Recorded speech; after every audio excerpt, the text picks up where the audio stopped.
kardeşlerim, değerli cemaat. Bugün Kur'an-ı Kerim'in bir ayeti, Furkan suresi diye bir sure vardır.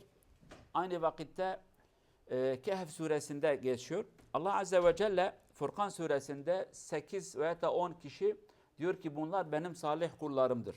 İbadur Rahman kelimesi kullanıyor Allah Azze ve Celle.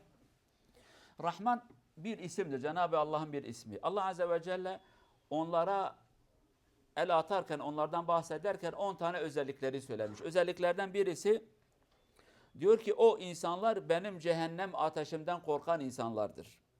Tabi biz bazen cehennemden bahsederiz. Belki insanların hoşuna gitmez. Ya hoca efendi cennetten bahset, cennetin hurilerinden bahset. Ya hurilere gitmek için, cennete gitmek için cehennemden kurtulmak lazım. Önümüzde cehennem gibi bir bela vardır. Hadislerde şöyle bir şey geçiyor diyor. Cenab-ı Allah cennet ve cehennemi yaratırken meleklere diyor ki gidin bakın bir cehennemin durumu nasıl. Gidip bakıyorlar. Allah'ım diyor vallahi cehennemi gören, işiten asla girmeyecektir. Herkes kaçacaktır. Tabi imtihan olsun diye ve bu imtihanda kim dürüsttür, kim yalancıdır, kim samimi, kim samimi değildir.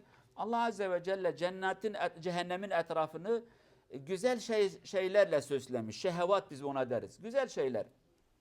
Nefsimize hoş gelen şeylerle Allah Azze ve Celle süslemiş. Ve meleklere diyor ki gidin bu sefer bakayım benim cehennemin durumu nasıl. Melekler giderken bakıyorlar Allah'ım diyor ki bu sefer az kişi kurtulur cehennemden. O kadar tatlı şey var ki cehennemin etrafında. Nefse hoş gelen şeyler çoktur cehennemin etrafında. İşte Allah Azze ve Celle bu sefer cehennemden kurtulan insanlara da diyor ki öyle kullarım vardır. Hep duaları şudur. Allah'ım bizi cehennem ateşinden muhafaza et. Bizi cehennem ateşinden koru. Çünkü cehennem ateşi gerçekten çok zor bir şeydir. Muhterem cemaat. Biz cehennemi bilmeden, cenneti bilmeden ne cehennemden kaçar ne cennetin peşine düşeriz. Ama biz cehennemi bilsek cehennemden kaçarız, cennetin güzelliğini de bilsek cennetin peşine düşeriz. Bunu unutmayın. Allah Azze ve Celle cehennemi yaratmış, ona isyan eden, onun lafını dinlemeyen, onun kanunlarını ayak altına insanlara ceza vermek için yaratmıştır.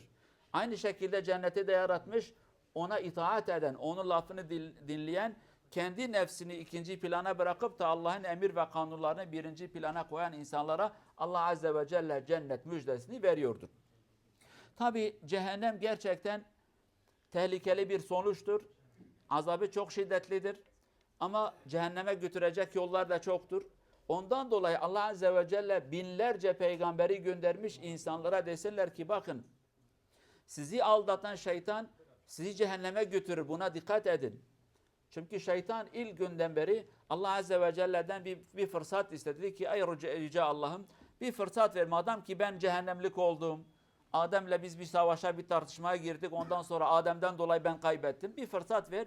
Adem ve Adem'in zürriyeti ben de onları cehennemlik edeceğim. Allah da şeytana bu fırsatı verdi. Dedi ki sana bu fırsatı vereceğim. Şunu unutma seninle beraber yürüyen sonu cehennem olacaktır ama bana gelen de engel olamazsın. Ben ona cennet kapılarını açacağım.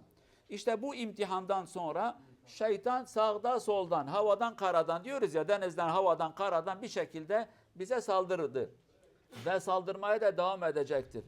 İnan ki şeytanın akla getirdiği hileler normal bir insanın aklına gelmez. Öyle acayip düşünceleri getirir ki belki bugün camiye gelen birçok Müslüman sen cehennemden bahsettiğinde diyor ki ya kim cehenneme gitmiş? Yani sürekli bu aklına bir soru işareti var. Cehenneme gidip gelen var mı? Düşün bakayım ne kadar tuhaf bir denklemin içindeyiz. Ne kadar tuhaf bir sonuç. Şeytan bize düşmandır ve biz sözde şeytana karşı çıkmışız. Allah'ın evine gelmişiz, namaz kılacağız. Ama ona rağmen şeytan bizim kalbimize bir vesvese sokmuş diyor ki ya o cehenneme kimse gitti geldi mi ya? Belki doğru olmayabilir. Yani biz burada tam emin değiliz. Buna benzer lafları ve bu lafı camiye gelen birçok Müslümandan işitirsin.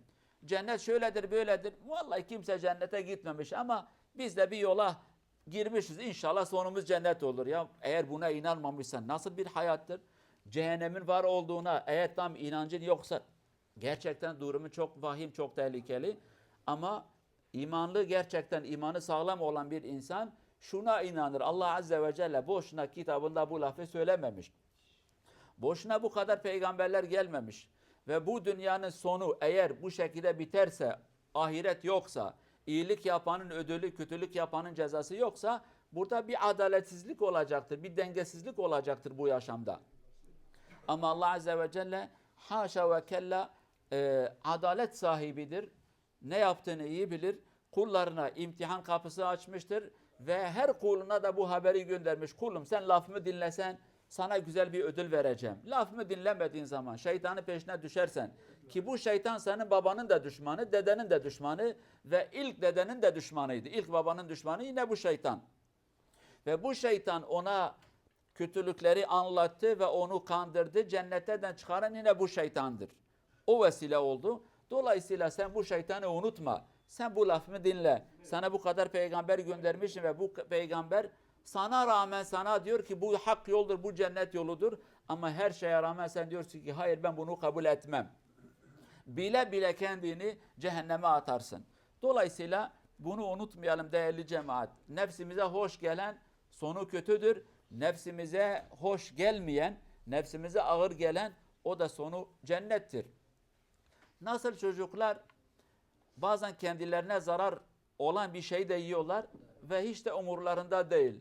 Mesela diş çürümüş fakat istediğin kadar söyleye bak senin dişlerin gitti. Olsun diyor tatlı tatlıdır ben şekeri yiyeceğim. Başka bir şey bu sana kötüdür bunu yapma. Diyor ki güzeldir vallahi ben bunu istiyorum. Nefsinin peşine düşen hayatını kaybeder, organlarını kaybeder. Aynı vakitte nefsin peşine düşen ahiretini kaybeder, cehennemlik olur. Ondan dolayı bizim görevimiz biraz düşünmek, tedebbür etmek ve kendimizi hesaba çekmektir. Ben boşuna yaratılmadım. Önce bunu bilelim. Her bir insan gerçekten büyük bir mucizedir. Bir sanat eseridir. Yani doktorlar şimdi düşün bakayım dünyada ne kadar hastaneler var, ne kadar değişik değişik doktorlar var. Bütün bunlar gördüğünüz bir insan üzerinde uzman olmuşlar. Demek ki bu insan gerçekten büyük bir hem sır hem büyük bir nimet aynı vakitte bir mucizedir yani. Boş bir şey değil. Bu kadar üniversite, bu kadar uzman doktor, bu kadar profesörler bütün bunlar insan üzerinde uzman olmuşlar. Kalbin çalışması, böbreğin çalışması, akciğerin çalışması, beynin çalışması. Demek ki bu insan gerçekten büyük bir mucize ki bu kadar insanlar bu insan üzerinde çalışma yapıyorlar. Bu insan bu kadar mucize ise Allah Azze ve Celle boşuna bunu yaratmamış. Ye iç ondan sonra yaşlan öl seni toprağın altına koyacağım. Solucanlar seni yesin tarihin bitti. Hayır bu değil. Bütün bunlar ahirete yönelik. Ahirete karşı biz hesaplasak yani okyanustan bir damla sayılır. Okyanustan bir damla. Bizim ömrümüz 60, 70, 80 hadi 90, 100 sene olsun. Fazlası yok. Fakat ahiretteki bir hayatı düşün. Bitmeyen bir hayat. Bitmeyen. Makul mu? Akla girer mi Allah Azze ve Celle bu kadar mükemmel bir varlığı yaratacak toprak olsun diye. Boşu boşuna gitsin diye. Biri bu şekilde düşünse ve kendine bu gözle bakarsa kendine haksızlık eder.